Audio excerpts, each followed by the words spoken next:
We are activating your unique self-discovery one show at a time. The Orchard of Wisdom Self-Discovery podcast are at your fingertips, just waiting to inspire and invite you in discovering just how awesome you really are and how to navigate through life in joy, enrichment, personal abundance, in mind, body, spirit, heart, and soul. All the people we bring you are here to serve you on your journey of life. Do enjoy our next show. Good morning, good afternoon, and good evening, everybody. Welcome back to another edition of our global veterans. Sorry, I've got a mental block there for a moment. Our global veterans, celebrating them and also supporting them in anything that way we can. And today we have our wonderful Major Scott Huesing back again for the third time. We're going to be talking about saving the brave today, supporting those veterans who've come home that maybe not getting the support that they need. I invite you to go back and listen to his other shows. We did the first show on Echo and Ramandi, where he was not captured, but capsulated in there, where he wrote about that whole event going on, and it had such an impact on the people that read it that it's actually developed a life all of its own. And he came back and we talked about what the reading of the book and the impact that it had on people and how it surprised him so much. But today is about a motorcycle ride that he did in California to Florida this last summer, and it's about to help support veterans' suicides, to try and prevent them, try and be there for them, and raise awareness for the veteran suicide. And he's the executive director of Save the Brave. He began this ride in June, I believe it was, and we want to know how it went. You know, what impact that it created. Their goal was $50,000. Did they reach that? If not, there's still more money to be raised. There's always more help to be had, and it takes a veteran to actually understand what another veteran is going through. We can empathize, we can sympathize, we can try to understand, but really it needs somebody that really has been there, that understands what it is that they're going through, that really is the best help. And I always say, veterans who help other veterans, bless you, for you really do know what they need. So welcome back, Scott. Well, thanks for having me. It's always great to talk to you. Always great to have you here. Now, let's just briefly talk about the book, because I want people to go back and listen to the show. It was incredibly impactful of why you wrote the book, what the battle was. And then, of course, the second show was the impact that the book had that surprised you so much. Let's just briefly go over that before we go into the project you're on now. Well, just to recap, the book Echo and Ramadi was written to not only capture a very specific and important period in the Iraq War. In 2006 and 2007, it was called the Surge Strategy, where President George W. Bush ordered another 20, 30,000 troops in the country to really serve as a relief for all of the troops that had been fighting. And it also created this ability for the U.S. forces and the coalition to really hammer down and provide a lot of pressure across all of the western part of Al-Anbar province, from Baghdad to Fallujah and Ramadi, which were key cities where there was a very well-trained fighting force. And I was a commander of over 250 Marines, soldiers, and sailors as we fought day in and day out, sometimes 5, 6, 7 times a day in direct contact with a very well-trained enemy force. And for most listeners, it's probably most comparable to the Super Bowl of fighting. It was that intense, that high of stakes every single day. And the men that fought under my command were probably no more than 19 years old on average. And the acts of heroism and bravery that I saw day in and day out, I wouldn't be sitting here doing this podcast and being able to talk to you again if it wasn't for the courage of those young men. They just took care of everybody and me really better than anything I've ever known in my life. And since that fight and my retirement from the military after 24 years and 10 deployments and writing Echo and Ramadi, I think that the book has really made a mark, not so much just on the veterans, but it's really all of the people that have not served, because they get to see all of those things that the best of our human condition display under the worst circumstances at war. And that's really been the greatest impact to me is when a nurse from West Virginia emails or reaches out to me through social media and tells me that she read the book because her son was going to join the military, or my daughter's going to do this, or it just provides a real understanding of what is required of our young men and women who raise their hand and serve and really just give more of themselves to take care of others. And I think that that's really one of the core messages of the book is what we do as protectors, as Marines, is take care of those that can't take care of themselves. And it's become this larger story of leadership and team building and overcoming adversity, and really about people. And since we launched that book 4 years ago, it's hard to believe the thousands of responses I've gotten back to how much it meant to them, not just those who fought, but our Gold Star families and those who lost sons and daughters in war. It's very humbling, honestly, to be able to share that story. And I did over 100 interviews with the Marines that fought under my command, the families, to really make sure that I got their story right. Because if you even miss a little beat, the Marines themselves, they will eat you for breakfast. We're known for that. So you can't be a stickler for details on the battlefield and not a stickler for details in the recount of it. They are. But it's been an important journey for me, not just writing. And honestly, I've been talking a lot about this lately to different audiences about how the military is a big part of a lot of people's lives. I mean, it took up in almost a quarter of a century of my adult life, half at this stage, and I'm very grateful for it. But I also understand that it's not all of who I am. It doesn't necessarily define me as a person, because I think what's most important is not what you did. And although the military and other organizations claim to be these great meritocracies, I've really gained some perspective of what's most important is not talking about what you did and all the grandiose things that people romanticize that war is, or combat is, but or writing and being in the public space. But what are you doing now? I really love it when people ask me that question. What are you doing now? Yeah. Because I think that's probably more important. Not about what you did, but what you're doing now and what your plan is to continue to help and lead and be successful in the next 3 or 5 years, and understand that through that process you develop as a person, as an artist. And for me, being the executive director of SaveTheBrave.org, I think that we've had this tremendous opportunity to surround ourselves with great people who've helped thousands over the last 7 years since we started this organization. You may have stepped back from serving in the military, but that doesn't mean you haven't stepped back from serving the people in the military. And as I said, the interviews, people know I'm not for war. Let's try and talk it out best that we can and not rush to it. And it's glamified, and your book offers yes, the call to rise up, but at the same time understand what you're rising up to. The reality of it, not the glory of it that we normally see on TV, because they are literally putting their lives on the line. They're going into situations they never imagined they ever could do. They're going to do things they never thought they could do.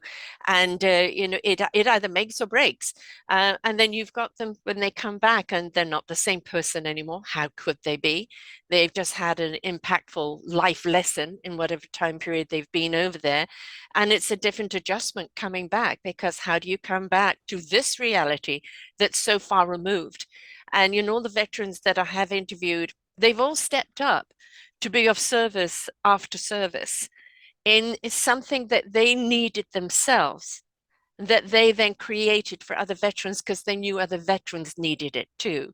So, you're still the major there, and you're still leading your team, in just in a different way, more in survival mode rather than combat mode.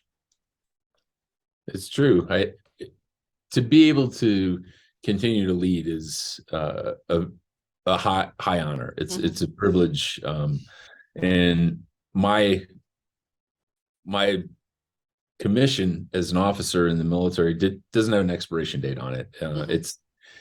It's also a choice to be a someone who's a lifelong leader, or similarly is a lifelong learner, which I am as well. I'm always trying A to. leader always needs to keep learning. That's what Yeah, makes a good leader. it's really essential to stay sharp, and Mhm, the military in and of itself, the active duty guys, things change at such a rapid pace. I would say on average 18 months, that cycle, that new personnel, new technology, new doctrine, new tactics, all those things change. So unless mhm, you're tied in and you stay relevant somehow, you can get kicked to the side of the road pretty fast. mhm. And as my capacity as the executive director of Save the Brave and other things I do to stay tied in with the military, I think it's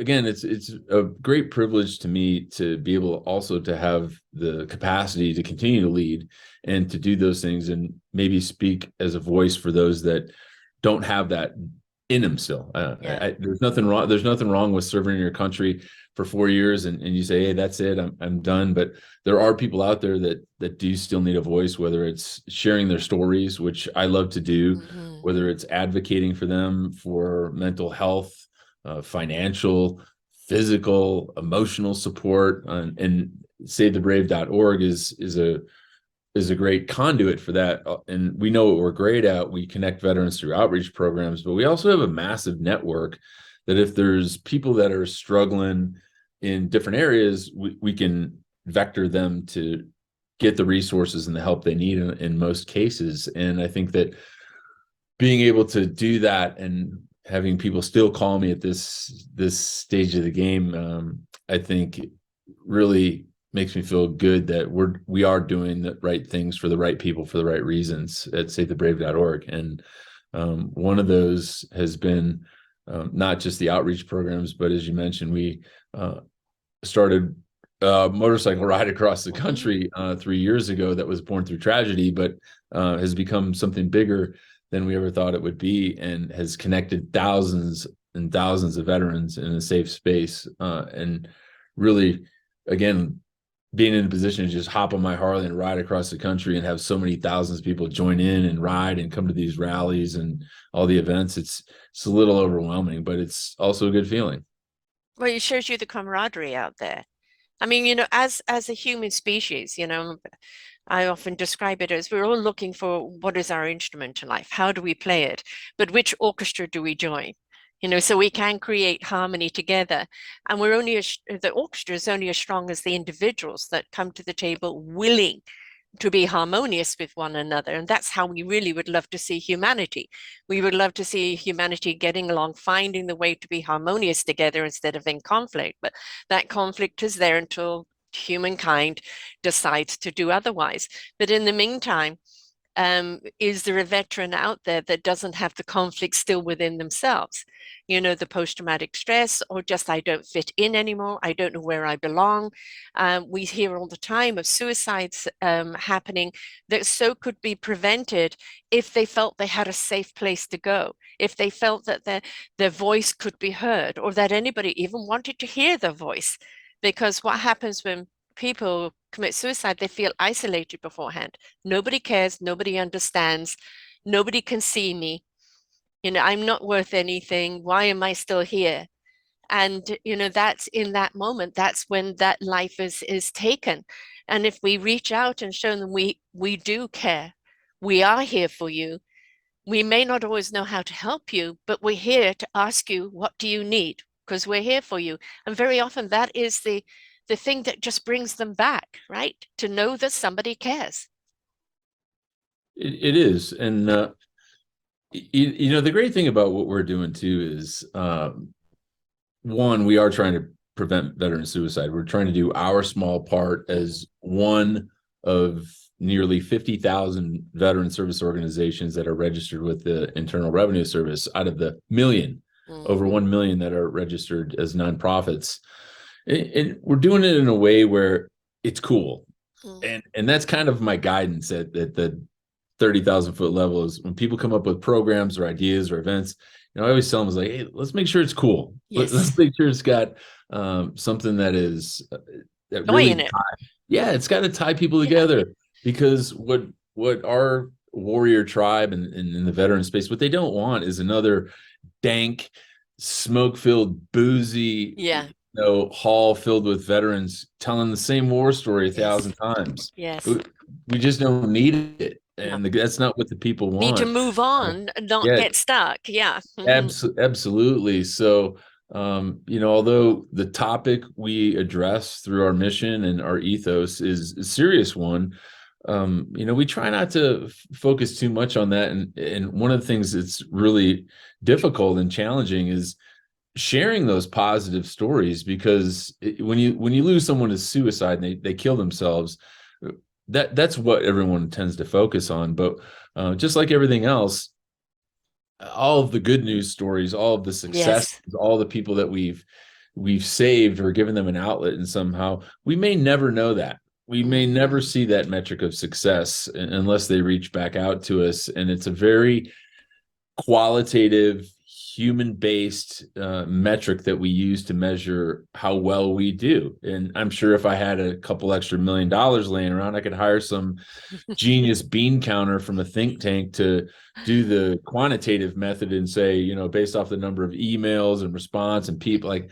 but we don't need that. No. That's a waste of donor funds. That's a Yes. waste of resources. It's a waste of my time Hmm. in a lot of areas because everything we do as warfighters, everything we do now, it's people business. Yes. And I think that this type of dialogue, being open, sharing, communicating, I think that I was thinking about this before I came on today. Is just the title of your show, Sarah, is like self-discovery. Like what is it that I've learned about myself? Hmm. What is it that those in my organization have learned as we've continued to execute our mission day in and day out to really give back a little bit at the beginning and end of every day?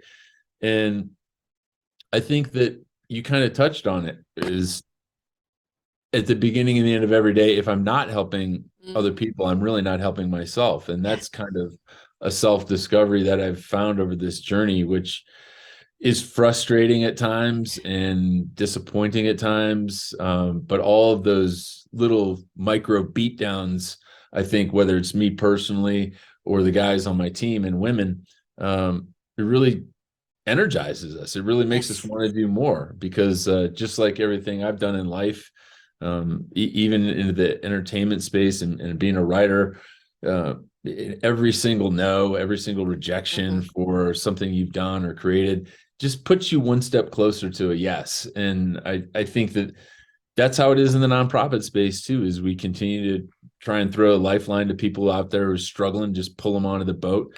Once we get them on board, I think that that's where we've been really successful as well, to make sure that we're not just giving somebody something for free. We're Right. empowering them and showing them that you can do this. You can start a podcast. You could write a book. You could Hmm. open a restaurant. Anything's possible. But you Seed, have to stay seed, connected. seed their own possibilities. If they Absolutely. don't want a handout, they want a hand up. Help me get back on my 2 feet. I'm wobbly. Yeah. And to be able to see beyond the crisis they're in.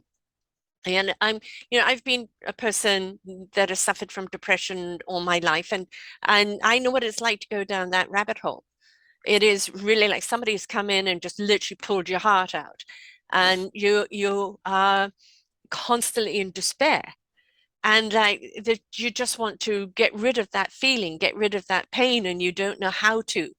And so sometimes it could be that complete despair that overrides them. And other times it is that, what comes along with that despair. I'm not worthy.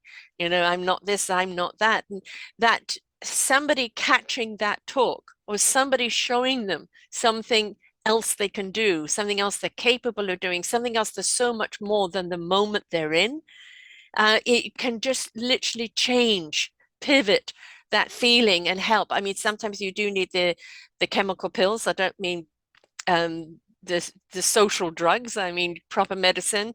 There's a lot of holistic medicine out there. There's also a lot of meditative styles that you can do that can help pull you out of that rabbit hole. But it's somebody recognizing you're in it and being empathetic to where you are right now. There is no snapping out of it. You Hmm. can't have someone snap out of it, but you can gently support them. Sometimes just the loving arms. I am there for you. Let's ride this wave together and let's reach shore. And sometimes that's all they need, just like they did on the combat field. They had needed someone to have their back or someone to pull them out of danger. They need that right now. Or somebody just saying, I'm there for you. Let's get to shore. Let's get to safety. It's been interesting in what we do as we move not only year by year but state by state, and we continue to grow as an organization. The types of stories that I hear from those that have served and those that are dealing with suicidal ideation or depression or anxiety. And it's not just veterans, it's our Right. first responders, it's family members. Yes. Everybody deals with this. And during the ride was a great example because I ride all the way across the country, so you get a pretty good demographic, and you hear a lot of different opinions about what people need, what people are doing to really challenge themselves, really help themselves. And you're right, some of it might come through pharmacology, Mm-hmm. prescription medications, counseling. There are so many different modalities Mm-hmm. now that veterans especially are trying, or people that are struggling with depression, suicide, from cannabis to Yes. microdosing, LSD, Mm-hmm. and things that Mm-hmm. seem so taboo for so many years. We've found that it's not a cookie cutter, and Yes. maybe Not our one off size fits all, right? Yeah. yeah Yeah. maybe our offshore fishing program, and we did 30 trips last year and Mm-hmm. over 200 vets. Maybe that's your thing. Now, I don't Yes. know. Maybe it's mountain biking. Maybe Yes. it's a dog. Maybe it's could be anything. But there's something that's going to enable people to be better thinkers, better contributors back, because the thing that we're seeing is that our veterans are getting disconnected for some reason. Mm. And there's large organizations that claim to help them, but I think it's really the smaller grassroots Yes. organizations sharing their networks and really putting those pieces together that have been the most successful. Mm-hmm. That's what I'm hearing as I'm Mm-hmm. out connecting with veterans, and I'm taking notes to make sure that we stay focused on the most important thing, the need. Yes. What is the need? Yes. And it's not singular, but for people that want a solution to their problems, I think that, again, we're just providing one solution. We're Mm-hmm. providing a possible alternative for people isolating themselves, Yeah. because staying connected within the veteran tribe is the cure. There's no vaccination or shot or pill that Mm-hmm. the VA Or can. downloadable app. Nope, there's not. Or a bottle. Yeah, I Yeah. mean, it seems to be the go-to for all those struggling because of Mm-hmm. its ease of access. But people drink themselves to death all the time. But we're just providing a really great alternative to that, and the results have been very very positive. And that's kind of what keeps us driving at the end of the day. But we always first want to ask ourselves the question was, what is the need? And Yes. SaveTheBrave.org, as far as California goes, we are the only veteran nonprofit taking veterans en masse out offshore fishing, which it seems like a simple thing. It's Mm-hmm. it's a very expensive hobby, Yeah. more so than golf. Mm-hmm. But there's something about the physiological uh, impact that it has on someone when you go off the pier, you step onto the boat, and the boat takes off through the channel, and you're just alone on the water. And it becomes this sort of saltwater therapy, as they lovingly refer to it. And when they come back, whether they catch a bunch of fish or not, or whether they Yeah. catch any fish, the look and the feel of just being connected in that type of environment with fellow veterans that they can talk to if they choose to, Yeah.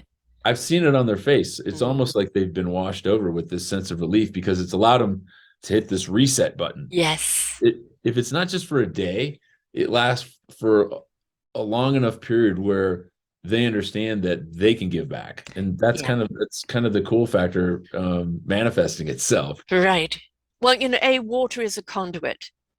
Water is an incredible conduit, and even, the soft waves of the smell of the sea and everything, it's got such mental, physical healing modalities in it, in its own. But what you're doing in that reset button is you're allowing them to step out of the fog and see clarity. Now, if I feed this, if I seed this, this is what will grow, and I no longer have to be here. And if you could shift people just for a moment, out of almost the prison they've put themselves in, and help them to see, look, the gate's been open all the time. Over here it's nice and clear. Throw out those seeds of possibilities and water them and nurture them and watch them grow and discover along with them. Just look upon it as another adventure. But sometimes they just need that pivoting to be able to see it. It reminds me of one guy that I interviewed who was a veteran, and he was on his third wife. And he never knew what the problem was. And this wife actually had been a photographer, um, you know, um, on duty, so they had met that way. And she had pointed out to them, "You've been away commanding, but this is my camp. You can't come back with your commands and start taking over, right? So you have to decompress and let go of the command and come back and be the husband and come back and be the father." And it took them a while to learn how to do that. What did they start? They started a couples retreat for veterans coming back, soldiers coming back, to go away with their wives and be able to talk about the experience, talk about how they're feeling, and reconnect. Again, somebody going through it understood what they needed and created another platform to help others going through it, just like you. Mm. And, this is where I think it's most solid and most deep rooted, because for your own experience what is needed and how to empathize, not sympathize. They don't want sympathy, they just want empathy. Do you understand how I feel? Right? And even whether you understand completely or not, you understand enough to know that this is some of the solutions that you can provide. And that's why I Yeah. said best veterans that serve other veterans in their recovery are the best, because you understand. They're the best. But to give credit where credit's due, there's a lot of people that support our organization at saythebrave.org and a lot of others that never served. And I think that it's important to recognize Oh, that yes. because, But they're inspired by you. They're inspired the fact yeah, that you didn't just come back and go into a job and ignore everything, that you stood up and you're still being the commander, you're still being there for other veterans, for other people. And of course, it ripples effect, not just for veterans, for everybody else as well. So that inspiration is the invitation. I think that the secret, if anyone wants to know my advice on it, is as a commander, as a leader, is really be a great resource provider. Yeah. I think that's something we say often, especially as guys who are operators or infantry. Amateurs talk tactics, professionals talk logistics, and Mm-hmm. when you're in charge of the lives or the welfare of hundreds or thousands of people at any given time, you have to be looking a couple steps down the road to really forecast those needs and the Mm-hmm. requirements and how to support them. And I think that we've been really fortunate with the great donor support over the last several years. But again, if everything we do is based off private and corporate donations, and people reach out and they give of themselves, they give of their money, they give of their resources, and to be able to bring that to bear in what we do is it's honestly, for me, it's not a very hard sell because we're a very transparent organization. One of the things too that we're very proud of, almost to a fault, is we none of us on the board have taken a single dime for a salary for the last 7 years because we want all the donations to go back to veteran programs. That's why we've been able to help so many. And I think that speaks a lot about the character of the organization Hmm. too. When you've got Who people you're willing really to, here for. yeah, Yeah. when you still have, lives and wives and Hmm. jobs and kids Hmm. to be responsible for, yet you're still spending anywhere from 20 to 40 hours a week in your spare time to put together programs and support events and do marketing, PR and radio and all of this to support an event so you got the biggest turnout. It's a display of character, and I'm continually blown away by the people that I have on my team who just give so much of themselves and they don't ask for anything in return. It's just mind blower. Life is about service. It's about serving one another.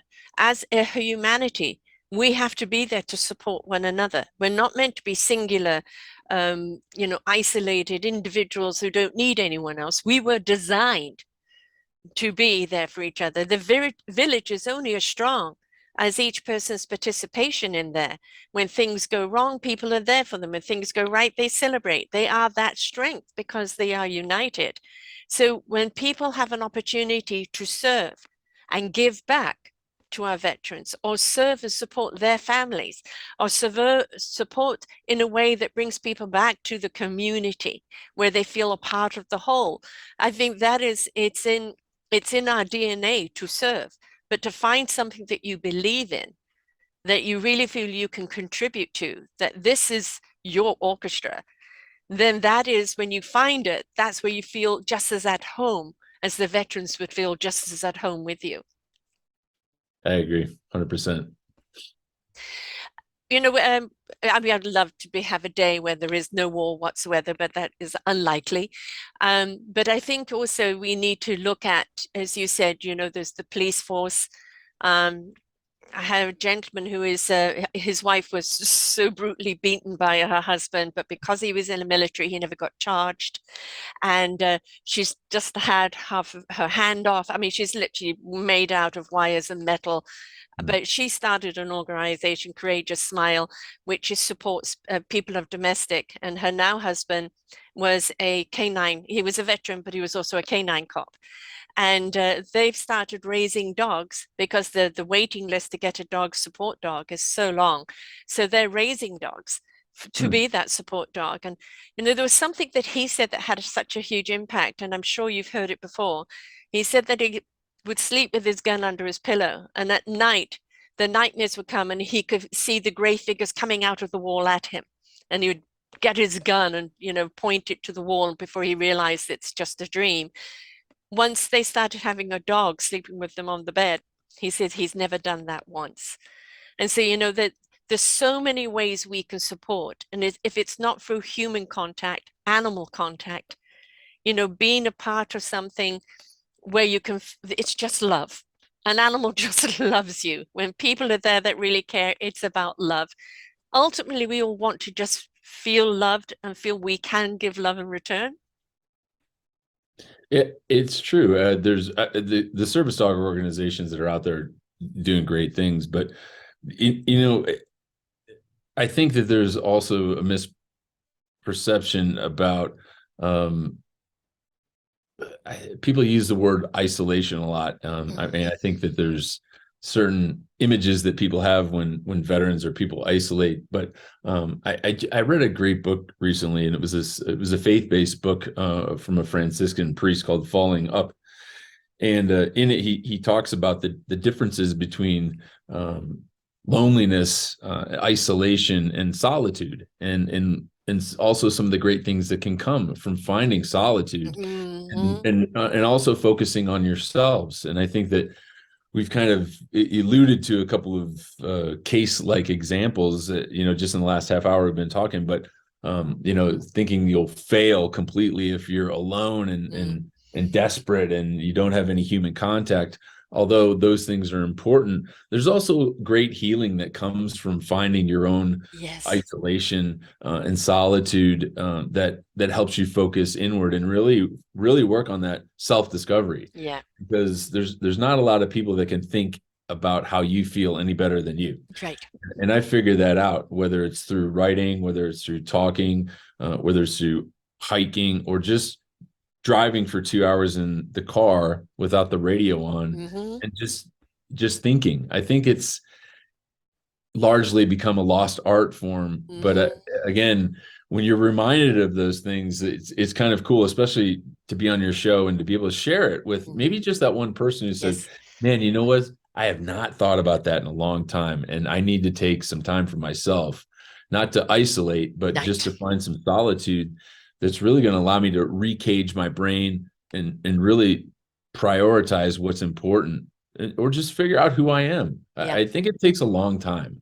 But And what I've willingness learned, to. yeah, what I've learned too, though, is people are constantly changing Hmm. for better or for worse in some cases, but the majority of people always want that type of improvement. They want to move down that row or up that ladder of, Erickson's steps, or to self-actualization, or whatever it is that they want to achieve in their life goals, societally or personally.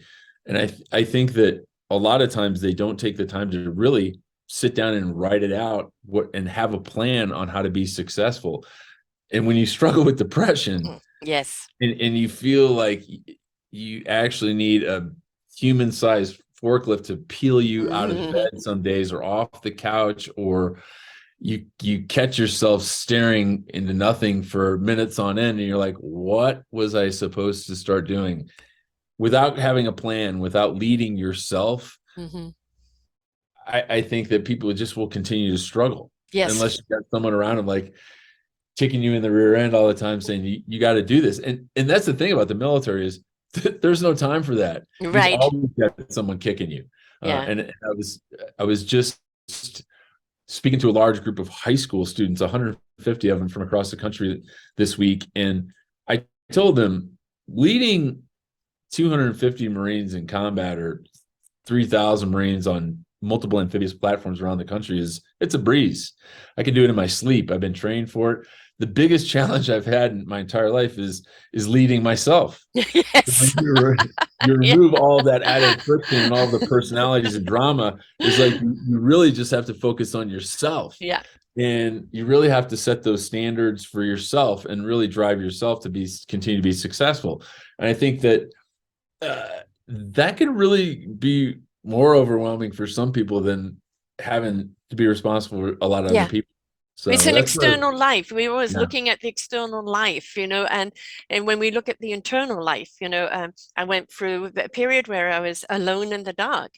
And we came out and it was really, really bright, felt shadows were chasing me. Now I can go into the dark. It is my solitude because I am the light in the dark. I don't have to be afraid of the dark. When you're willing to go through the process of your own self-discovery, and we talk a great deal in life about meditation. Meditation isn't just sitting in silence. It is actually being the calm in the chaos. And maybe it's the hike, maybe it's riding the bike. I drive down to my daughter's every other week to look after my grandson, and it's an hour and 40-minute ride. And I actually love the silence. I love looking at the trees and the sunlight and everything else that comes through. It is just allowing myself to be present. Mm. And one of the things that we don't allow ourselves is to be present. Our brain is always rushing ahead. And if we could just switch the brain off and be present with the heart, soul, and spirit, just be present. And you don't have to be cross-legged and in silence. But when you become, it was one of Michel Pascal, was a meditation master, takes people into Times Square, how to be the mountain amongst the chaos, right? And that really is the trick. And I'm sure even when you were in combat, when all the chaos is around you, you had to be present in your clarity to know what to do next. And if you weren't present in your clarity, you could make wrong decisions, right? So it's applying that same thing into our everyday life. How to be present with self. How do I feel? Heart, soul, spirit, mind, intellect. If we're always in our mind, we're always going to be turning around.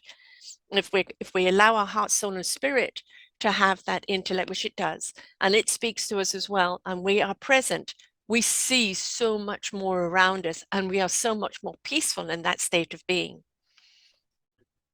How do we get better, or at least focus on that, with all of the technology we're surrounded by is a question that a lot of people struggle with. Switch off.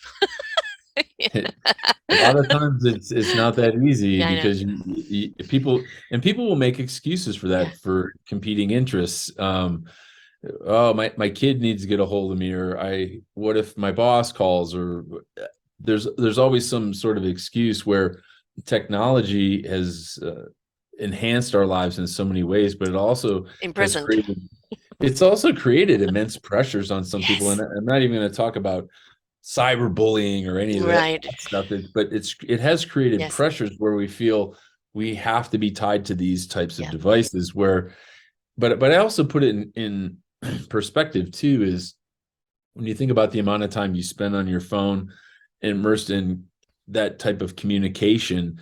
um, a lot of people, like Gen Xers, will be quick to disparage, uh, millennials or Gen Zs or Gen X, Gen Ys, and about all the time they spend on their phone.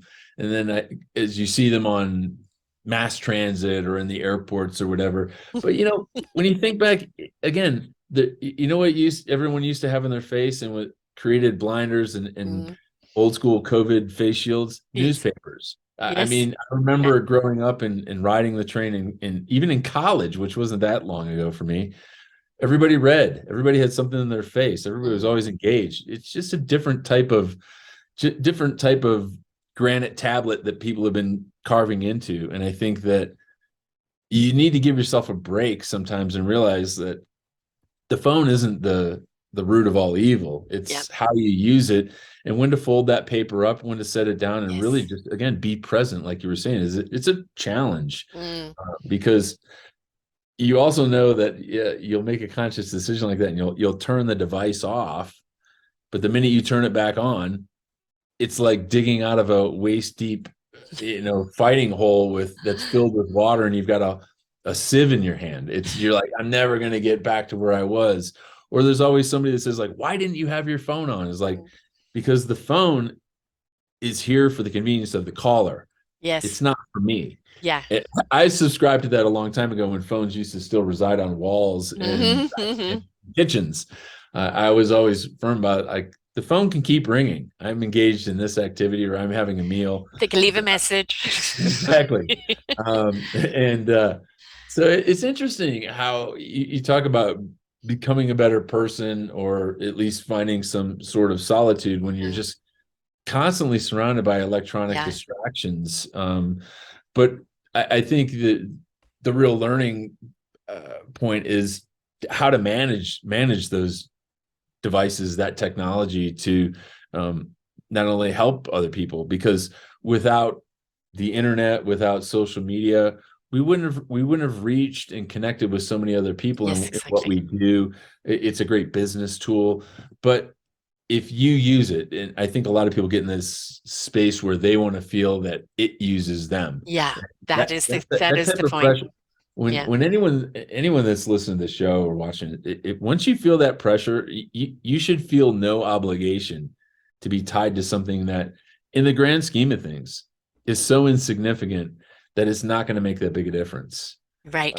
I think that, And you talk about I'm a podcaster and I can do 8 shows a week, 2 shows a day. And after I've done a show, I'm busy doing the editing, which can take a certain amount of time. And so it can be rather monotonous, how many more clicks, how many more clicks. And so what I do is I put on the music and I allow the music. That is where my meditation is. My soul, heart, and spirit is in the music, completely present with it. And my mind, as you said, you can do it in your sleep, right? I could it robotically. I'm just going through the whole process in my mind and doing what I need to do, but I'm allowing myself also to remove myself from the monotony of it because I am present also with the music. And I think that is the way, if you are having to use technology, how do you use it in a way that you don't become the slave to it? It can work for you. And for me, definitely the music in my ear while I'm doing something else, and or not only takes the monotony away from it, but at the same time, it's also extremely calming and very uplifting and just really makes you feel very present. yeah, it's music's a powerful tool. Yes. And I think that there's a lot of secrets to being productive and not getting tied down by technology. And I've been doing this for a long time, and I shared this with the group I mentioned earlier of young Americans, and I told them I kind of subscribe. One kid stood up and he asked me a question about what are your, I guess, rules or your process for being successful or being self-disciplined. And I always tell people, like, there's really no such thing as self-discipline. It's just discipline. Yeah. You have a regiment, you hold yourself accountable. Mm-hmm. But I also shared this advice with them, which has served me for a lot of years, is I go by the rule of fours, and it's just 4 hours. And I say at the beginning and end of every day, you should include these 4 hours of 1 hour should be dedicated to physical fitness Mm-hmm. or moving, just Mm-hmm. doing something physical, not going to the gym. Maybe it's chopping wood, maybe it's walking, maybe it's Mm-hmm. washing your car. Yeah. Because now you're killing two birds with one stone, but do something physical. Yeah. Because successful people are always moving, they're Yeah. always moving forward, they're always staying healthy.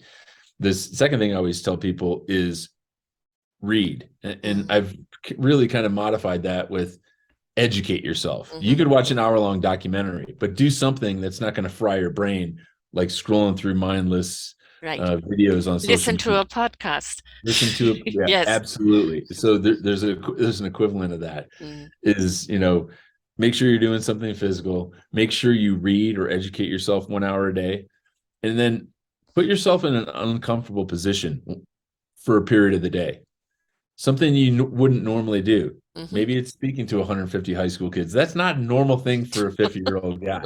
It's just not. That's an uncomfortable space for anybody. Maybe it's being in public. Maybe it's part of that 1 hour of physical routine that this is really uncomfortable for me to do this, but that breeds challenging yourself.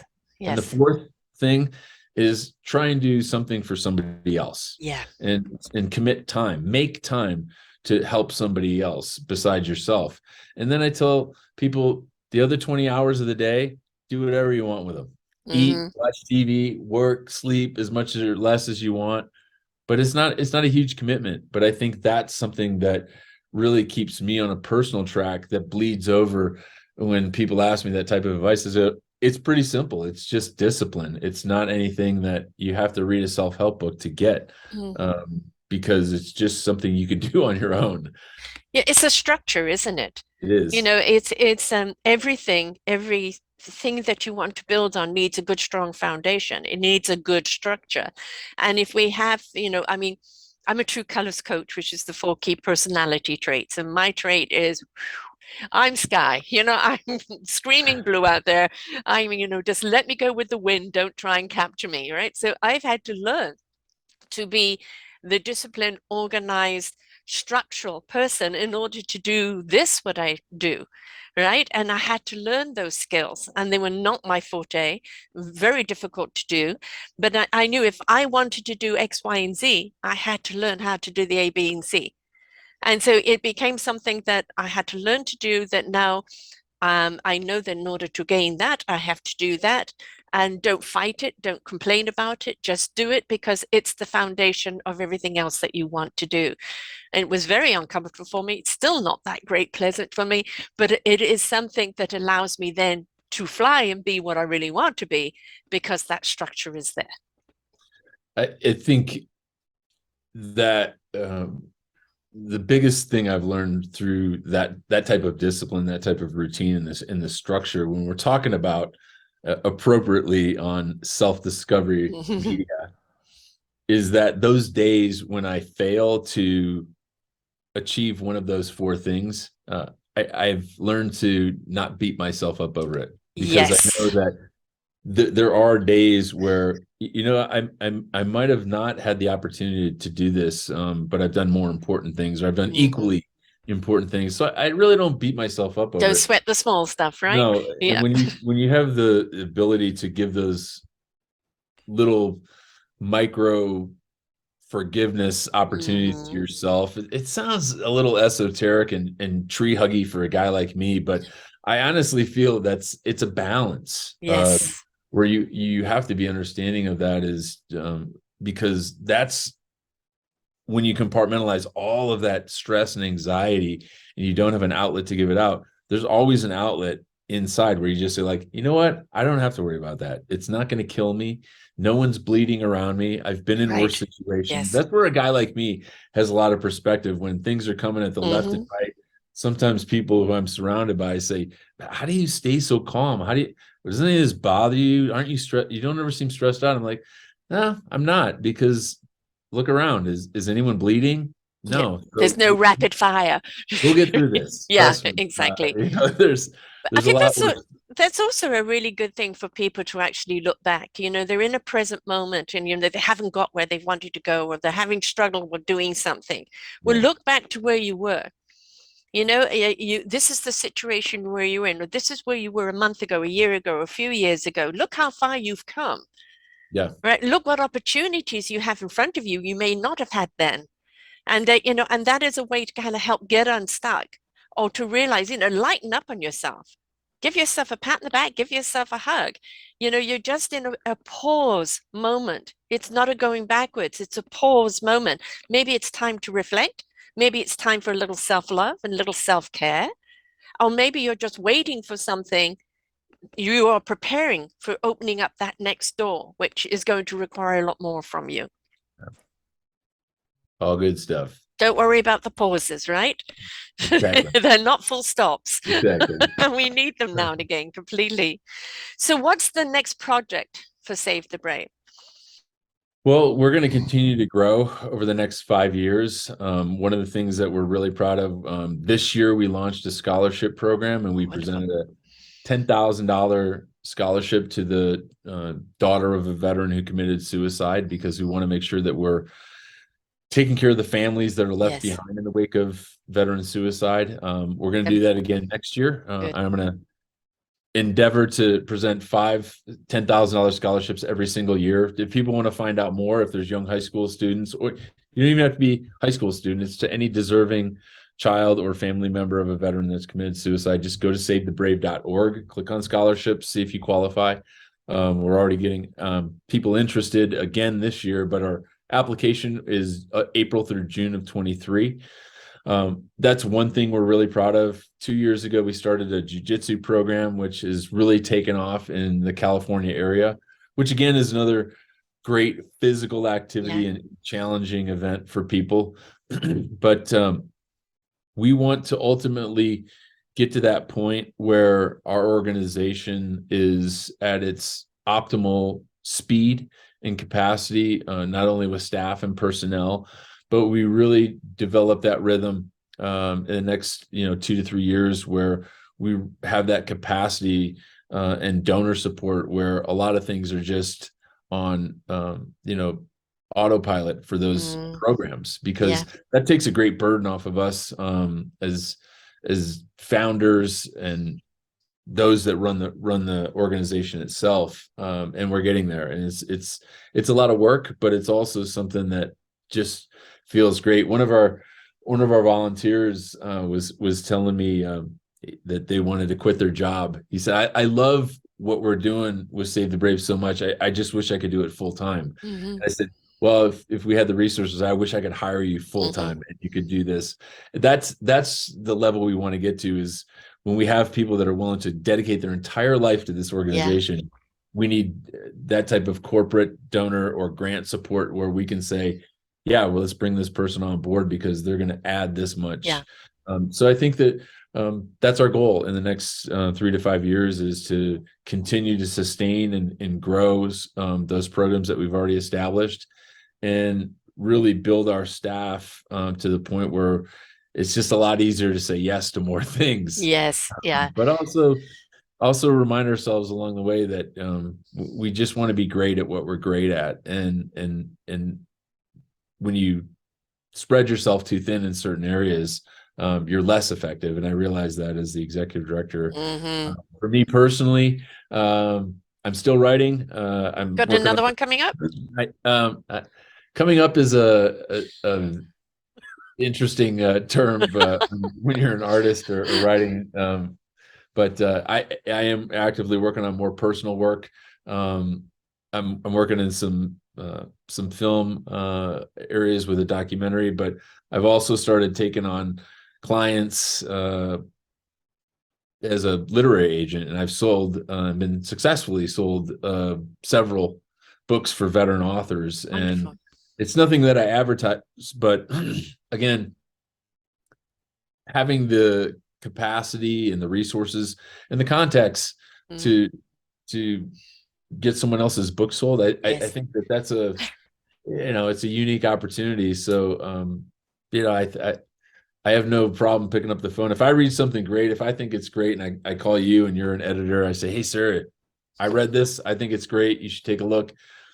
9 times out of 10, they'll read it. And if I send it to them, I guess I've developed that type of relationship Yeah. where they understand that I've not just glossed over this, and I'm not going to Mm, send them a piece of garbage. But I've sold 2, 3 bestsellers now, and excellent. again, it's helping those who I know, but it's also grown to the point where last week I got a referral from a good friend of mine who had a ghostwriter and was writing this amazing story, who's a civilian who was a huge corporate business leader that has never served a day in his life, asked me if I would be his agent. So I said, well, if the story's cool, I'll take a look at it. So, it's a pretty cool story. So I might be branching out a little bit, but All right. that's what I'm doing for SaveTheBrave.org. And for me personally is like continue to get out, continue to connect with other people. I love speaking. I also have a speakers page, scotthuesing.com. If there's corporate organizations or academic institutions that want me to come speak and talk about some of the things that I have perspective on, I always love doing that. Hmm. Whether it's high school kids or corporate America or at the collegiate level at the universities, private events, I've done it all, and every time I do, I wind up learning more from the Mm, people that come to listen to me than I think yes. they'll ever get from me blathering on for an hour on stage. But Yeah, I love those interaction ones. You could start off with something setting the stage, but then the interaction of the questions and just where it goes. I just love that. It just opens up and expands so much, and that interaction is just so. You're not grandstanding at them. You're inviting that conversation, and I mean that's wonderful. Also, what people don't understand when people commit suicide of those that are left behind and the pain that they go through, could they have done something? There's a certain guilt that they go through. Could I have stopped it? Could I have done something different? Why didn't I understand? Why did they leave me? I mean, there's a whole thing that goes on with the families that they just don't know how to deal with, and having that support that a kid can go to college, or having other resources to reach out to that and be there for them. Because I have a book series coming out next year called the Forgotten Children series, which each person will be contributing a chapter to. And it is about, if we stop forgetting our children and we start looking at our children right from, conception up and really nurture them, we won't have such a society that is so disconnected or in discord. So I think it's very important we go down to the root and take care of everybody. And please let's stop looking at people as throwaway people. Oh, they're just a trouble. Oh, they've come back scarred, or this or that. No, everybody is a beautiful, divine human soul and deserves to be invested in, nurtured, and brought back to life so that they can live their own beautiful, productive life and be a hope and light for someone else. that's a great example. And I know we're running on time, but I will share one story because it's a great story from a dear friend of mine, Adam Walker, about throwaway people. Mm-hmm. He wrote an amazing article one time called Post Combat Residue. And it's a great analogy when a young Marine comes into his office and he sees a coffee mug sitting on this gunnery sergeant's desk, and he looks at the inside of it, and it's all black, and it's stained Mm. from the coffee or whatever he's had in it. And the young Marine says, Gunny, why don't you throw that coffee mug away? It's disgusting. You should get rid of that and get a new one. And he picks up the mug and he says, this mug?